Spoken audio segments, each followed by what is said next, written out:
see you guys in the dark.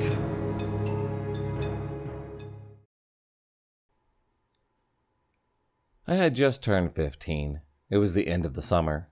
My parents were working, and my brother was in basketball practice. So I was home alone with my puppy, watching TV. The phone rang. Hello? Hello, are you Martha's son? Yes. My name is O.P. Who asks? Oh, it's Janice. Your mom and I have been working together for 5 years.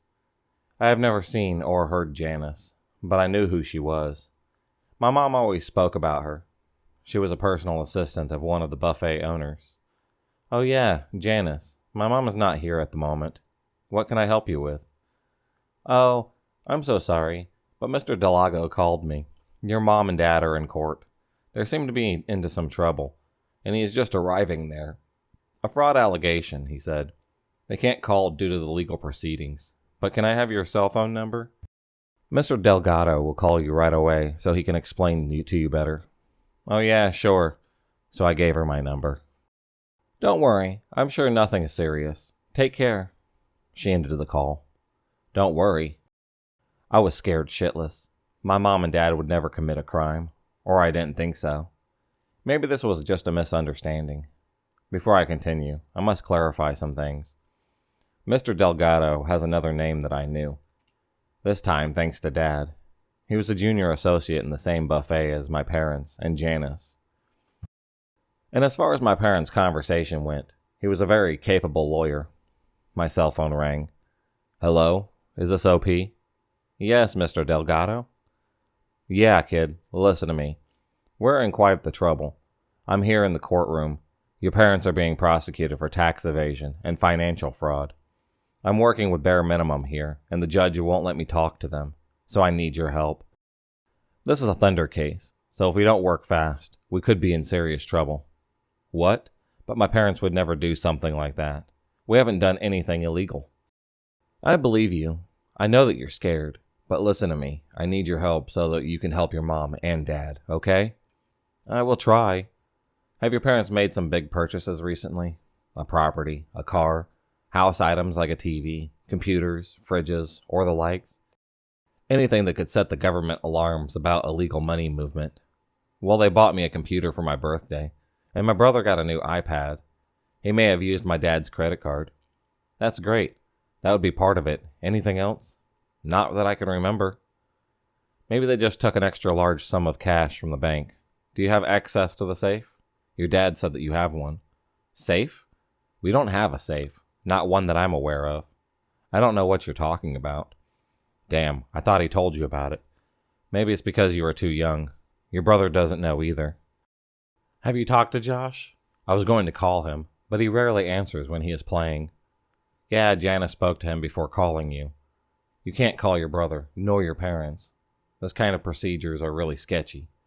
Your parents' cell phone are held by the police, and I'm sure that they are going to track calls. They won't check mine or Janice because we are their lawyers. But yours are not safe. So please answer only if it is one of the two of us. Janice's number is, and he gives me her number. And this is mine, understood? Yes, sir. Okay, we'll call you later. Take care. He hung up. I was scared. I didn't know what to do. Couldn't call anyone. And I just found out that my dad was keeping a secret safe from me. What the fuck? Since when my parents managed that amount of money? I waited for an hour. I was just about to call Mr. Delgado when I received a call. The number was Janice. Sweetie, how are you? I'm fine, I guess. Oh, don't cry. We're going to solve this together. I know this is going to end well. Delgado was able to speak to Philip, who is my dad, and they made a deal with the prosecution. They're going to do a home check to see if there's any stolen or fraudulent assets, and all of this will be over. That's amazing. I know, but that brings us another problem. These break-ins are sometimes done by unscrupulous people, and they will take anything they consider valuable as evidence, and will never return it. Your mother fears that they will do that, especially to her jewelry, and most importantly, her wedding ring. You need to take it all out, including the computers. We already told the judge about them, and he disregarded them as the cause. But we don't know if the agents will respect that verdict. Delgado is going to pick the things up. But wait, I don't know where my mom keeps her jewelry or her wedding ring. They must be in her room. Just look for those things that you can save. Worry about those that would look suspicious. Okay, but does Mr. Delgado know where I live? Yes, sweetie. He will wait for you in the park on the other side of the street. Be ready in 30 minutes. She hung up, and I did what was told. I went into my house, searching for anything that looked expensive, and put it in my backpack. I was able to find my mom's ring and other gold jewelry. I also packed my brother's laptop and my old computer. Better be safe, I thought. I went to the park and waited. Mere minutes later, a black SUV made a turn and parked into the other side. A bald man in a suit came out and made me signs. When I came close, about 3/4 of the distance between us, my survival instinct finally kicked off. Mr. Delgado? Yes, boy, it's me. That was the voice in the cell phone, no doubt about that. But there was something off. Mr. Delgado was a junior associate, as I told you, and my father always said how he was an intelligent young man that would go very far. The guy in front of me was at least in his 40s. Not young at all. I stopped, so the man came closer. Is there a problem? Are you all right? His fatherly tone was almost enough to make me put my guard down, again. Almost. No, I'm fine. Well, then let's go. Your parents are waiting. Sorry, what? Where are we going, Mr. Delgado? To court, obviously. You can't be here when the police does the checkup. The alarm has gone off in my head, and its volume was just increasing. In that moment, I finally started putting pieces together. Mistakes in their story. Some illogical points that they have made. This was wrong. There was something wrong in here.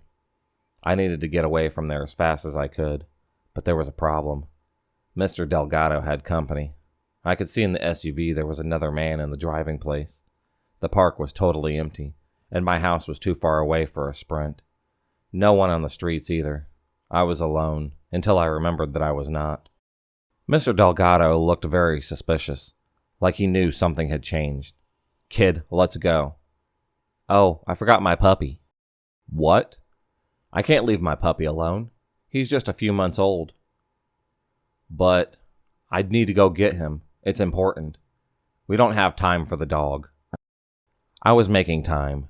I needed him to believe that I was still in his game until someone arrived into the area. It was still a public park in summer. It was bound to happen sooner or later. More likely sooner. I think he knew the same. Whoever he was, he knew that he couldn't stay in the open for too long.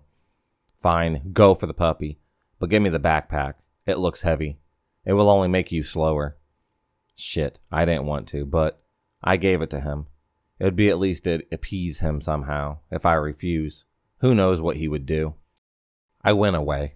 I didn't run. I just walked, trying to keep my calm, trying to keep the charade, until I was sure that the distance between us was enough. I sped up to the 10,000. Never have I run that fast. I didn't know it was possible for me to go that fast. As I was getting further, I could hear the SUV engine as it started and it went away. I stopped. I was in front of my house and broke apart. I was crying, shouting, scared, sad, mad. How could I be that stupid? My neighbor heard me and came at that moment. She must have thought that I was having a panic attack and hugged me, trying to calm me down. I told her everything, and she was the one who called my mother. My mom was in our home in 15 minutes after that and hugged me so tight. I was still terrified, and I could still be long after that incident. Till this day, I was unable to answer a phone call of any unknown number without feeling the pain in my stomach. And in general, I hate phone calls. Only text is what I say to everyone I meet. I gave away about $5,000 in electronics, jewelry, and some spare cash that I have found. I gave away my mom's wedding ring and 2 family heirlooms. I gave away my birthday present and the iPad my brother had spent all year saving for. In that moment, I just hated myself. I hated that I had been tricked so easily, even if my family said the most important thing was that I wasn't hurt. I still saw the pain on losing all the material things, especially Mom. That hurt me the most. With time, we were able to understand that this was a very long game we have been involved in for months. How did they know my parents' co-workers' names and jobs? My mom lost a flash drive with the last of the documents some weeks prior. She believes on the bus with a lot of the job information. Nothing legal, mostly administrative. She never thought too much on it, but it likely was almost our home telephone from one of the documents. How did they know where we lived? That summer we had received a lot of calls from different services. Bank, cell phone line, public service, to verify data. Most of the time it was my brother who answered. Sometimes my mom, or me. We understood that under that pretext, they were able to obtain not only our address, but they verified my parents' names. How did they know that I was alone so that they could trick me? Same method, with their almost daily calls. They knew who was at home at what time, and were able to pinpoint that most Tuesdays and Thursdays I was left in the house with no one else. Not even my brother. I also believed that they had to come to the area at some time, as they knew the park had no security cameras, and that my mom did not use her ring. They created this whole story, almost perfect, but it still had flaws. First, the one that saved me. Delgado's age. Second, I forgot my mother had just been working in the buffet for 3 years. It was impossible that she met Janice 5 years prior. Third, the safe. Obviously, a general assumption that they believe that everyone has one. Fourth, I found weird Mr. Delgado was acting as my parents' lawyer, when my uncle, who's my dad's brother, had always been the one in charge of any small legal problems that we had. Fifth, all their legal chit-chat. I didn't know our legal system that well, but it's almost impossible that you are taken suddenly to court and judged in less than a day without being able to establish a defense. This is just what I can remember, as this was almost 12 years ago. My conversations with Janice and Mr. Delgado were longer, and I know I had seen more holes in their stories once I reviewed them without the panic. Sadly, I saw through their lies too late, and when I was already in a very bad position. I was a victim of the Lamada Millionaria, the millionaire call, a method in which the criminals manipulate the most naive and vulnerable person in a household using an emotional bargain so that they are willing to give up their things, or even themselves. The thieves were never caught. The phones they used were fake, and without camera footage, the police had nothing to work with. There were no fingerprints or anything because they didn't touch anything that I keep. I was not able to see the SUV plate due to the distance. And Mr. D was an average Joe without any identifiable mark. The only thing that happened that day was that I didn't enter their damn car. Maybe I wouldn't be writing this if I did. We lived in fear that they would reappear someday, and they knew our home address, but thank God it didn't happen, and I hope that it stays that way. This happened yesterday, and I know I'm stupid. I had just gotten home from work around 9 p.m. and had barely time to take off my shoes when I get a call from some number that I don't recognize. I'm searching for new jobs and thought that it might be one of the places that I was applying to calling me back. I pick it up, and it's some guy who says that he's with some kind of third-party detention center, which, as he explained it, was for low-risk inmates that were there whenever the local jails were busy or filled. That should have set off a nice big red flag for me, but for whatever reason, it just made sense in my tired brain. I'm getting ready to tell this guy I'm not interested in making a donation or anything like that when he asks if this is, and then says my name.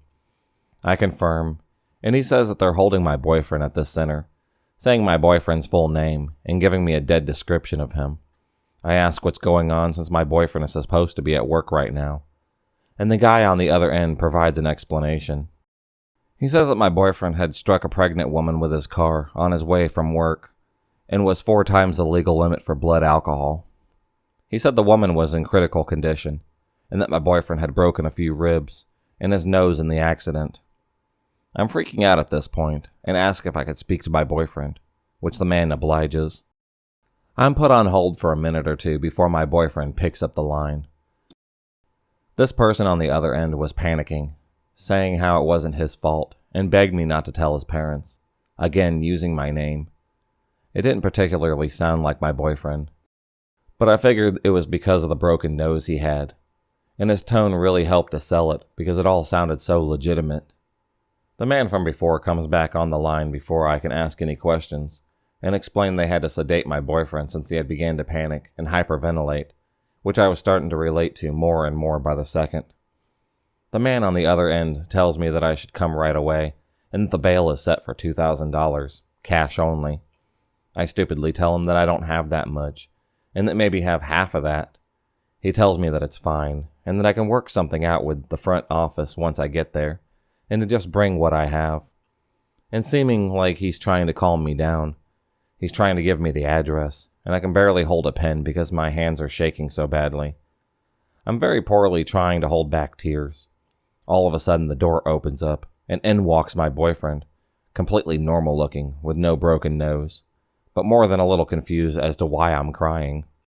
I'm still on the phone with the man and ask him what the fuck he thinks he's doing, telling him how my boyfriend just walked in, and he promptly hangs up. I tried to call back a few times, but it went directly to voicemail. Find out the power to the bar my boyfriend works at had just gone out, so his boss sent everyone home early, and I had never been so grateful for a power outage. My boyfriend slept on the couch to keep watch, but unfortunately, I still couldn't sleep that night.